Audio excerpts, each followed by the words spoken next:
Jason Donovan, thank you for joining us. Thank you for having me. Here we are. I can't believe I'm saying it. 30 years on from 10 Good Reasons. Yeah. Even more good reasons. Tickets selling for that already for next year, selling well, which means the fans, they're still there, Jason. They haven't gone anywhere. Yeah, I mean, I think it was a massive album. 1989 was a massive year for me. I mean, this was a time when people bought albums, so I don't know whether it's a nostalgic thing of our times, but albums were what we all used to buy, and the singles were important, obviously, because they were a sort of sales package to buy the album, but it was a whole experience, and, I think there is value in playing a record from track 1 through to track 10 or 11 or 9 or whatever it is. And, if it was Peter Gabriel doing So, or if it was George Michael doing Faith, I would want to buy a ticket. So, Jason Donovan fans, 10 Good Reasons. Yeah, look, I mean, Stockake and Waterman were sort of the masters of pop towards the middle to the latter part of the 80s. I also think, for me, particularly being in Neighbours at the time, obviously there was an audience of 23, 24 million people watching that show twice a day.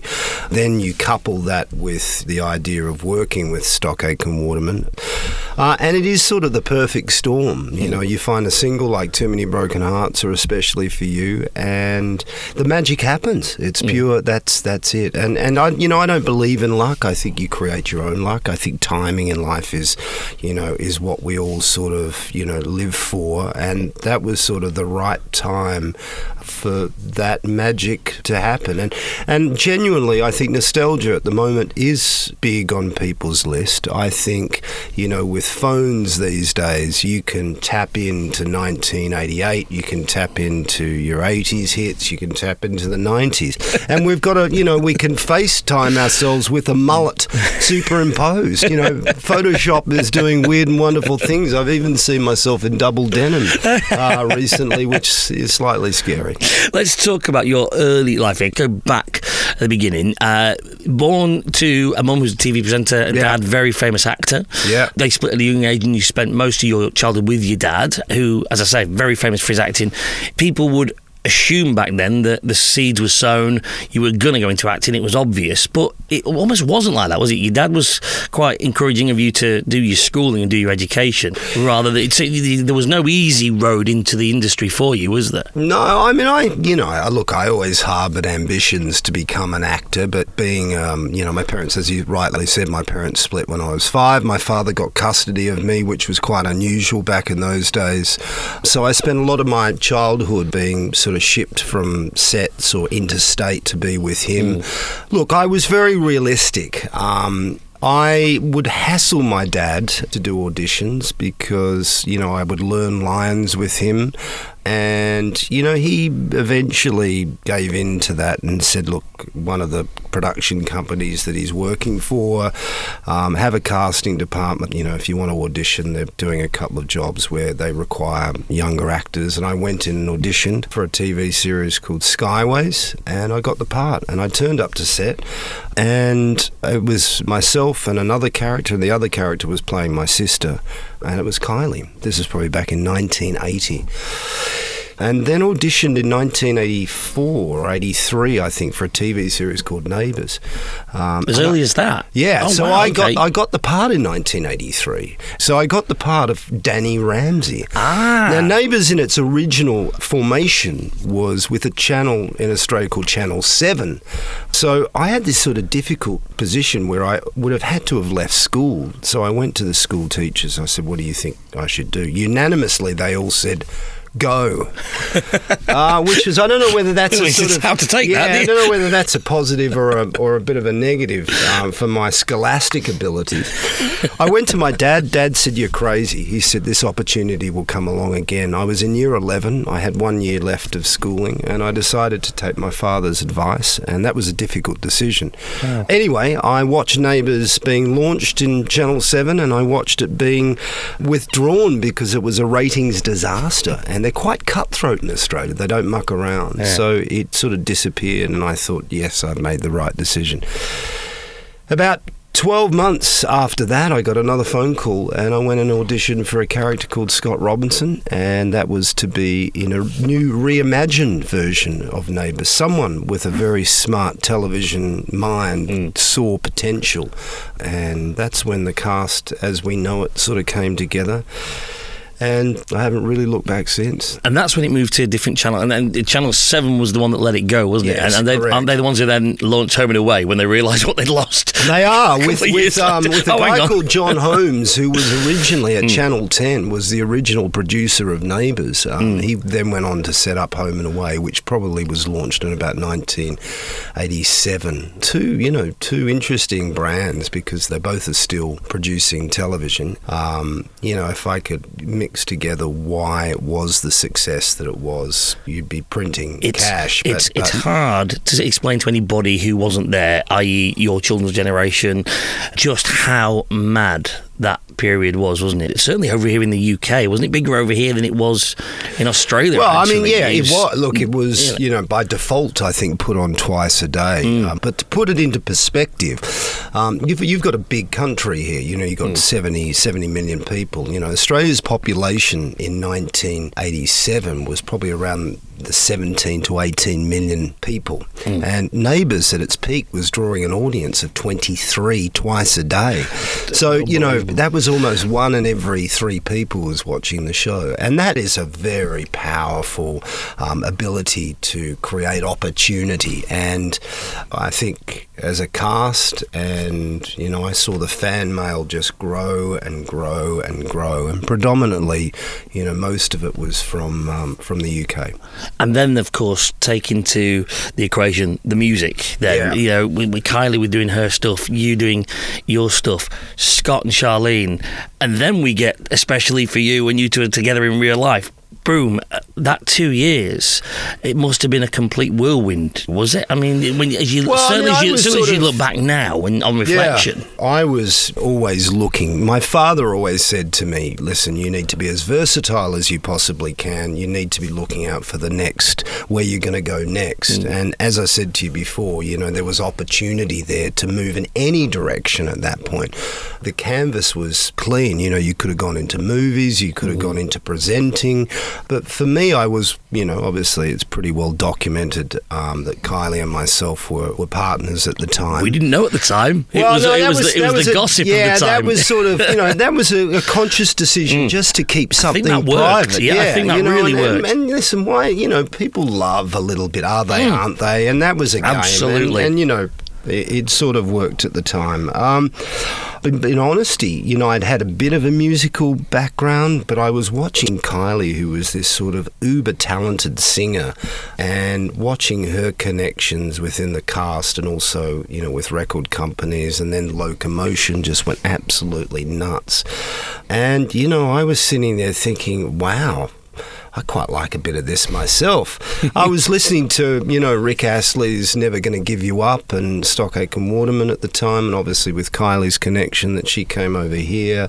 A company in Australia called Mushroom Records, who was Kylie's label, were also keen to sign me at the time. So I did a bit of research, and we tried to move in a bit of a different direction than where Kylie was going, because that seemed obvious. But then, if it's a hit, it's a hit. If the people want it, they want it, we ended up sort of capitulating and going, well, we came over here in 1987 and did a couple of demos on the Old Kent Road, and then I met up with Pete, so I did a version of Nothing Can Divide Us, and I think I remember him sitting over the SSL desk going ka-ching. I think, there could have been a number of directions. I look at Guy Pearce's career, for example, and the way he decided to go, particularly after he took the role of Priscilla, and he went very much that sort of film route. And, I was offered a lot of parts in Australia at the time, and I sort of turned them down because I was obsessed with pop music and the success I was having here with that.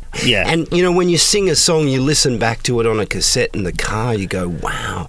Watch a film, it takes 3 or 4 months, and then it's got to be edited I just didn't have the patience probably at the time. That's probably music was instant. Yeah, and I wanted to get one up on my girlfriend, and I sort of did. But then she went a little left of centre and, disappeared down the road with another great rock star, Mr. Michael Hutchence. Well, as you say, timing is everything, and had that not happened, then you wouldn't be in the great family position you're in today, which we'll talk about as we move on. But and before we move on, I know people who will be shouting at me unless I ask you about the Scott and Charlene wedding. The wedding, if I'm absolutely honest, it was a day at work, and it's a long day because there's lots of shots. I was young at the time, probably late teens. I'd come from a broken marriage, so, Kylie's parents were still very much together, but it's work. It was genuinely work for me. But, obviously, her and I were dating, but, But it was bigger than a royal wedding. To anyone watching that, and this was the power you two had as individuals, certainly together, the viewing figures for that wedding day, just incredible. It's how much of a place it has in people's hearts. Did Angry Anderson ever thank you for the hits? No, I don't think he did actually, but I gather it was. I guess it was, and why those two characters? I guess it was the chemistry between the two of us, and we didn't, some people when they act against people they sort of don't like. And I quite liked her. In fact, I quite fancied her, and vice versa. So it wrote itself. Off it went. And when the writers see that, they just keep writing for you. That's a writer's dream, isn't it? Which is, I think, what, if you look at Stock Aitken Waterman tunes, you look at what Pete, Mike and Matt did. Kylie came into that studio and, she'd flown in from Australia. She had 24 hours. They had to write her a song and they called it I Should Be So Lucky. It sort of works, doesn't it? Yeah. Because that's the truth, I'm trying to work out Too Many Broken Hearts. But how did that start? Yeah, where did that one start? But I think, especially for you, again, it's a sort of, if we'd gone away and made a cool left-wing record, I don't think it would have been the popular culture moment that it was. It was perfect. It was for that storm. time. It was the perfect storm, and that song, as was proved when you joined her on stage just a couple of years ago at Hyde Park. Was it last year? That 2018? That was 2018. Yeah, correct. The crowd reaction to that was just, again, it was electric. It was magic. It was a funny day that for me, because genuinely I just text her and say good luck for tomorrow. Radio 2, Hyde Park's a big gig, it's sort of up there with the Glastonburys, it's you have to smash it. And she texted back and said, what are you up to? Why don't you come down? I said, sure. Yeah, it was a Sunday. It was September. I'd had a big summer, and so I rode down to Hyde Park. I got to the VIP gates and her people met me. They brought me through to her compound, not just a dressing room. It was like a military compound. And I say this, the first person I saw when I came through the compound was Rick Astley, who was pacing up and down outside the sort of tent. And I said, Rick, looking pretty smart, what are you doing? He said to me, look, I'm singing today. And I'm singing with Kylie. And in my mind, I was thinking, if you're going to sing especially for you, I'm going to be pretty peed off because let's have it out now. He's a good singer. He'd probably be able to smash the vocals better than I. Although he hasn't done 8 shows a week in the theatre for the last 20 years, so I could give him a little bit of a run for his money. Anyway, we had a bit of a laugh about that. And anyway, her guy came up to me and said, Jason, Kylie said, why don't you come up on stage and join her for Especially For You? And I said, listen, I don't know, I'd had a few little voice problems at the time and I was trying to not push myself too much. And he said, look, just do the choruses. Plus also, when you do those things, as Rick had he was nervous because they'd been rehearsing for 2 weeks for this moment. So I said, look, well, we can do something. So he took me into a dressing room. She said, come on, get up with me. Let's just do that dance from 1988. And I looked at her and I said, what, that cheesy dance routine? She said, yeah, they're going to love it. They'll go. So I said, okay, I'll get up. I said, am I dressed okay? Because I literally came in on my cycle gear. As you've done today. Yeah, but I actually thought in my mind, there might be something might happen. I might get photographed or so, but I need to look at least half sort of decent. Anyway, I got up on stage, I did a little bit, the crowd went nuts. But the whole moment, the next day, I woke up to this, in Storm. Good Morning Britain, Jason and Kylie reunite. BBC News, top of the entertainment, Jason and Kylie reunite. All I could think of was poor old Rick Astley had spent 2 months rehearsing, right? I'd come in on the day, not even dressed for it, didn't really do any vocals, stole the show. It says it all. Says it all. I think that does say it all. Do you know what? About the love that's still there for you both. But more to the point, Together. it says, again, nostalgia is massive. And that's the lesson that I sort of took from that. Henceforth, the tour, 2020, even more good reasons, which is why it's sort of, there's even more poignant, There's a bit we've missed out, and I want to touch on it, which is your journey onto the stage, which was Joseph, which will obviously has come full circle because you're back in it again. Yeah. How big a step was that for you, 1991? And had you done stage roles before, or was this the first, certainly the first major one you'd done, wasn't it? No, I hadn't done stage roles before. My dad had done a lot of stage roles. In fact, I saw him do Chicago in 1980, a show that I'm about to do. I've seen him do a lot of musicals, but I never set out in any way to be a musical theatre star. What sort of happened was my manager at the time always said, we need to invest in your live work. And live work is also a way of making money because, if you don't write the tunes, which I didn't do with Stock Aitken Waterman, your royalty checks aren't as much as one thinks. So, I did a tour in 1990 and my manager said, I just had a phone call from Lloyd Webber, who I thought was, a guy who made barbecues at the time, and said, he's coming down to see your show in Brighton. He's got an idea. He came down, saw the show and said, we'd love to do Joseph at the Palladium. What do you think? And I sort of thought 8 shows a week. I didn't really know what to think of that. And then we went and had a bit of a sing around his piano in Belgravia, and he gave it the thumbs up. And the next thing I went and recorded Any Dream Will Do. I said, well, let's try this out and let's record the song. At that point, my pop career was on the way down. So I was sort of looking for the next angle. And I recorded Any Dream Will Do. I listened to it. I thought it was the most cheesiest song I'd ever heard. It was so simple. And went straight to number 1 for 2 weeks. Yeah. My career went back up. My currency went up. I was at the Palladium. I was now a credible performer. Up until that point, I was just a puppet of. Did that ever bother you, the critics? Of course, because the problem you're is going to read it, aren't you? When you're a blue-eyed, blonde-haired kid, and I'm not alluding to any genetics there, but you fight against that as well. But it's only now that I start to walk into a cast and people, you get the respect. Yeah, I get the respect. As a male, it's also a little bit more difficult because I think as a male, you need to get a bit more stubble, have a few more lines under the eyes. And have weathered the storm, and that's when things sort of, I don't believe in credibility. What is that? It's just, to me, it's about just working hard.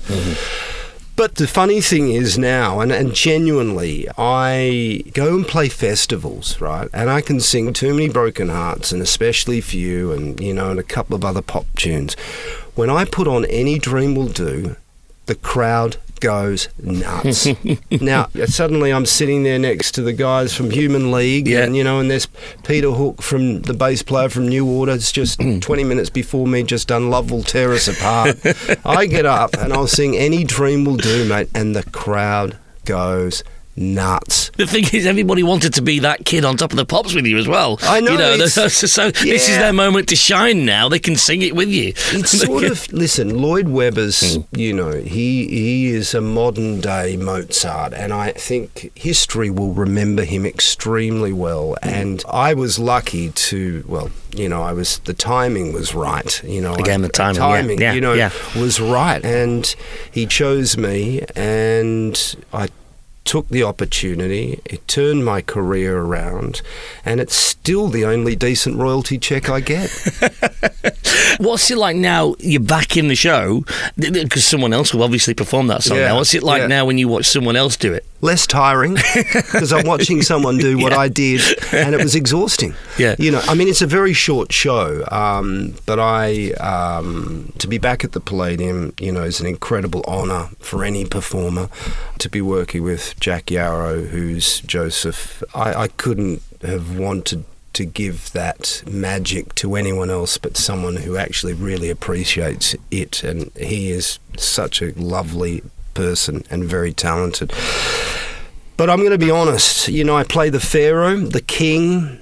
It sort of works, doesn't it? I'm 51. Yeah. How do I sell? I look handsome. I look smart. I'm a walking work of art. There we go. I think that sort of requires youth and innocence to sort of have that look in the eyes. But you must still, when you walk out on that stage, feel the love from everyone who remembers you as Joseph. It's 12 minutes on stage playing the Pharaoh, and, the reaction I get is quite emotional, actually, and again, nostalgia.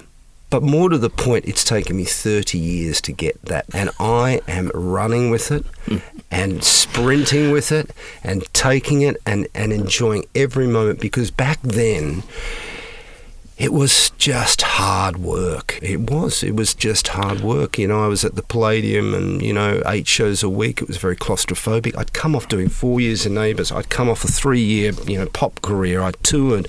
I went to the Palladium. It was just, I was at the end. I genuinely believe, I took one look at myself with a loincloth and a pair of white fluffy socks and thought, right, I just need to go surfing, mate. I need to go surfing. There was a period in the 90s that was dark for you. But 98, when you met Ange and then had the kids, that must have been a huge turning point in your life. Yeah, it was. I mean, I'm not scared of talking about what goes up must come down. It, for me, getting involved in the sort of drugs in the 90s, I guess was a sort of an escapism from what I felt at the time was this sort of very clean cut. I wanted to be cool, and I thought that maybe was going to transform me overnight, and I was just so wrong. Cool is about being yourself. There is no such thing as being cool. It doesn't exist. It's COOL. What's that mean? Because I've questioned that for many, many years. But I was lucky enough to meet my wife. I think when you're in a position like that, if you listen to a lot of people who've had addictions, I wouldn't say mine was necessarily addictions. Mine was a binge environment, and it just got a little bit out of control. My Friday nights would, end on the following Wednesday. I'd still work, but it was just messy. The thing is, for me, is you've got to want to change, and what triggered that change was meeting Ange, but more importantly, the birth of my daughter, and it just came at the right time. Again, that word, and I grasped that moment, and I thought, this is it. This is the time to sort of move on. And I was probably 32, 33. Health has always been a big part of my life, a massive part, and so I never lost sight of what it was like to go back to Australia and go surfing, and that feeling, that adrenaline. But unfortunately, this darker side in my career and life sort of took over, and London and, nightclubs and... I don't make any excuses for that, and some of the silly things I put myself in. But the good part of the story is I now know what I don't want to do. Yeah. So that's... it makes you who you are today, doesn't it? Yeah, of course. Absolutely. And, I believe there is a fundamental love for people, who have experienced the things that I've experienced and pulled themselves together, because a lot of people don't. What would you consider the comeback moment? Because when you look back through your CV, you actually never stopped working. Even after Gemma was born, you were in was it Sweeney Todd, and you did MDA. And then, of course, The Jungle came along. And that's when I seem to remember it went mad for Jason Donovan again. Is that what you'd say was the comeback moment, if that's the right phrase? Yeah, I would have loved that to have been a great film or a great stage piece or, another Joseph or another Too Many Broken Hearts. But I needed something to reconnect with my audience, and I'm a Celebrity did come along. And my agent at the time, I mean, this is in the early days of reality television, and my agent at the time, who is quite sort of focused on what one would sort of talk, theatrical and craft work, wasn't particularly keen, but I could see the opportunity there. And there's only 2 shows you really want to do if you're going to do reality television. That's Strictly Come Dancing and I'm a Celebrity. Yeah. And wish I did both. And it did connect. I mean, it was possibly one of the best paid suntans I've ever had. And it was the right one to do because it's Australia. It was my backyard. It was a familiar territory for me. And I just that again gave me the momentum to want to do more. Want to push that past behind me and recreate a new life in a way. And was it nice for you to know that the public were out there and still loving you? The Jason Donovan fan base was still there, because I think that's the moment for I'm a Celebrity when it really became public that the fans were still there. Is that how you felt? Did you? Yeah, I think it's more a desire for me to. I don't really. Of course, I'm very grateful for the fans, and I have some really loyal fans. But I do it, as much for my passion for what I do as for your I do art. it. Yeah, and that will mean that those people will come with me on the journey wherever it needs to be. I don't think, I should do this because my fans will like me. Yeah. I do it because I want to do it, and then the fans will follow as a sort of as a concept. And there's been some dodgy moments along the way. But now I'm in a wonderful position. I got my family, my kids. Gemma's in Neighbours. Gemma's in Neighbours. Yeah. It's sort of come full circle. I'm heading back to Australia to do Chicago, which is a show that my dad did, back at the Palladium next summer, and of course this really exciting tour. I mean, next year I don't know how you're going to have time to stop. I mean, you finished doing Joseph on the 6th of September, and you're out on the tour on the 16th. I know. Listen, I'm going to spend the latter part of next year really sober. You can drive to each gig. Yeah, is that the plan? It's that's the way of making that happen. Yeah. And if we are going to mention the word nostalgia, you're going to Australia. It's a question you've been asked a million times. Will you ever go back to Neighbours? Well, the link is greater than it's ever been, because of Gemma. But I genuinely think, this is my opinion, I've thought hard about this, is the publicity would become bigger than the moment itself for me. And that's the problem I have. It's not because I don't respect the show or the performers or the performing or my role within it. I think for it to work, personally, it would require like a Kylie or a Guy to be with me. It just... the problem is if one of us does it, it becomes opportunistic in a way, more beneficial probably to the Neighbours brand than it does necessarily to me.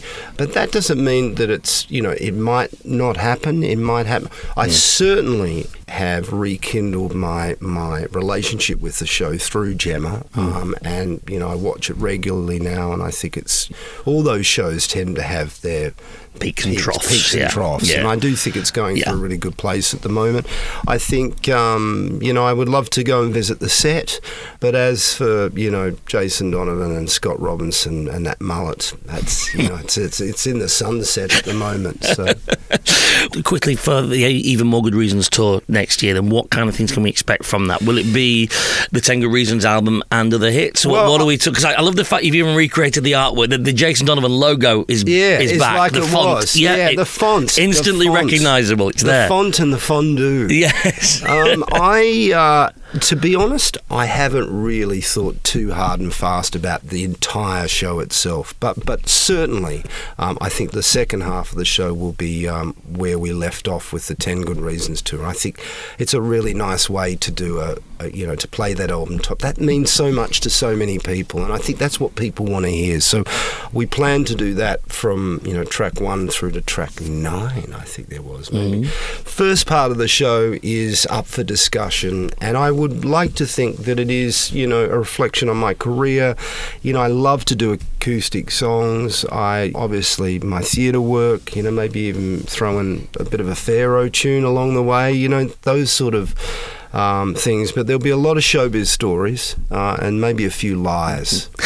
You do that a lot. I don't mean lie. I mean, you do that a lot in the fact that you talk to your audience. This is not just a musical show when people come to see one of your concerts. It's almost like everyone's having a party round at Jason's. If I'm honest with you, I genuinely, my pop career, I've done albums. They've had, it's been a little moment, but it's never quite reached where it was. Someone like a Kylie who's just come, focused on a music career and has this incredible catalogue of work. Mine's sort of reserved to, a particular moment. And that's not to say, there aren't other moments that are as important or as interesting. I don't want my audience to come along to a Jason Donovan tour and just be sort of yawning and just waiting for too many broken hearts. I want to give them what they want. And through my musical theatres and through my theatre work and sometimes my voiceovers and my characters, I get to be the creative person that maybe I'm not necessarily sometimes on my records, But I do enjoy those songs, and I'm really looking forward to the tour, and it's going to be awesome.